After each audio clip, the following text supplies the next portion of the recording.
Xəstə müraciətləri arasında tez-tez rast gələn şikayətlərə səbəb olan öd kisəsi və öd yolları diskineziyası haqqında qısaca məlumat vermək istəyərdim.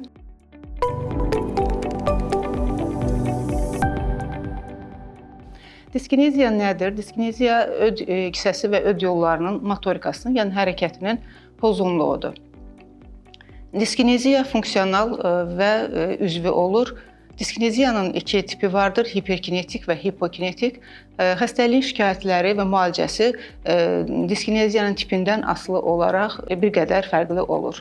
Başlanğıc şikayətlər ürək bulanma, xüsusən səhər tezdən ağızda acılıq, quruluğun olması, köpün olması, qarında, yəni bağırsaqlarda qurultunun, səslərin olması, hətta bu səslər kənar şəxslərin eşidə biləcəyi qədər yüksək olur. Hətta deyərdim, xəstələrin həkimə müraciəti məhz bu şikayət səbəbindən olur. Sağ qabırğaaltı nahiyəsində ağrı, ağrının sağ qola, çiynə, kürəyə vurması, ağrı da diskineziyanın tipindən asılı olaraq bir qədər fərqli olur. Yəni hiperkinetik tip zamanı ağrı qəflətən başlayır, sancı şəkilli olur, qısa müddətli olur. Hipokinetik tip zamanı isə ağrı daimi və küt xarakterdə olur.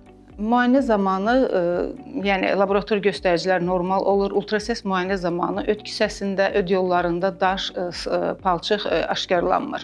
Müalicə ən başlıca diyetdən, pəhrizdən başlanır. Yəni uzun sürə acılıq məsləhət deyildir. Gün ərzində 5-6 dəfə az-az qidalanmaq məsləhət olunur.